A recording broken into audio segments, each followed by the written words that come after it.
ગણેશ મહોત્સવને લઈને હવે ગણતરીના દિવસો જ બાકી છે ત્યારે સાબરકાંઠાના ઈડરના કુકડિયા ગામે મહિલા મંડળે ઇકો ફ્રેન્ડલી માટીના ગણેશજીની મૂર્તિ બનાવી છે। 3 વર્ષ પહેલા મહિલાઓને આત્મનિર્ભર બનાવવા માટીકામની ટ્રેનિંગ અપાઈ હતી। ટ્રેનિંગને લઈને સખી મંડળની 10 બહેનોએ શરૂ કરેલ પ્રયાસ જળ, જમીન, પર્યાવરણ માટે આશીર્વાદરૂપ બન્યું છે। પ્લાસ્ટર ઓફ પેરિસથી બનેલ પ્રતિમાઓનું વિસર્જન ન થતા ખંડિત હાલતમાં પ્રતિમાઓ જોવા મળે છે, જેને લીધે ભક્તોની આસ્થાને પણ ઠેસ પહોંચે છે। સાથે જ પર્યાવરણને પણ નુકસાન થાય છે, જેને લઈને સખી મંડળની બહેનોએ ગણેશોત્સવમાં પર્યાવરણને હાનિ ન પહોંચે તે માટે ઇકો ફ્રેન્ડલી મૂર્તિ લાવવા માટેની અપીલ કરી છે। ગુજરાત ટેકનોલોજી સંસ્થા દ્વારા ગણેશજીની મૂર્તિની તાલીમ આપવામાં આવી હતી। આ તાલીમ દ્વારા અમે સખી મંડળની 10 બહેનોએ ગણેશજીની મૂર્તિ બનાવવાનું શીખ્યા। ત્યારબાદ અમે 1 ફૂટથી 1.5 ફૂટ સુધી અમે ગણપતિની મૂર્તિ બનાવીએ છીએ।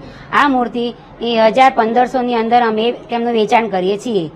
અમે આ 3 વર્ષથી ગણપતિ બનાવવાનું કામ હાથ ધરેલું છે, જેનો મેઇન ઉદ્દેશ્ય છે માટીમાંથી ગણપતિ બનાવવાનું કામ હાથ ધરેલું છે, જેનો મેઇન ઉદ્દેશ્ય છે પ્રકૃતિનું જતન કરવું। આ માટી જે આપણે જ્યારે એનું વિસર્જન કરીએ છીએ મૂર્તિનું, ત્યારે એ પાણીમાં એકદમ ઓગળી જાય છે। એ નથી જીવને તકલીફ થતી કોઈ કે નુકસાન થતું, કે નથી પ્રકૃતિને નુકસાન થતું। હું કેટલાય વખતથી ગણપતિ લાવું છું। પીઓપીના ગણપતિ યુઝ કર્યા, એનાથી આ પર્યાવરણનું બહુ નુકસાન થતું હતું, મેં પોતે જોયું છે।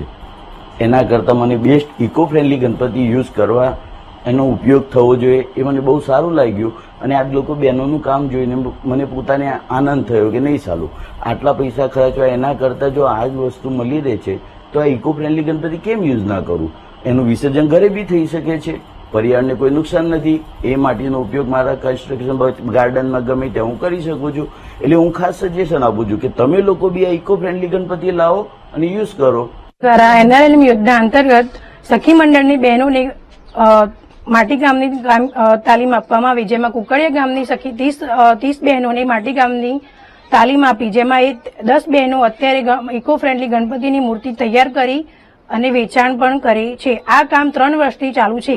તેમાંથી જેમાં ઇકો ફ્રેન્ડલી ગણપતિની મૂર્તિ 1 ફૂટથી લઈ 3 ફૂટ સુધીની બનાવે છે। આ તાલીમ આપવા પાછળનો ગુજરાત સરકારનો એક એ પણ ઉદ્દેશ છે કે બહેનો આત્મનિર્ભર બને પોતાના આર્થિક પ્રવૃત્તિ કરીને।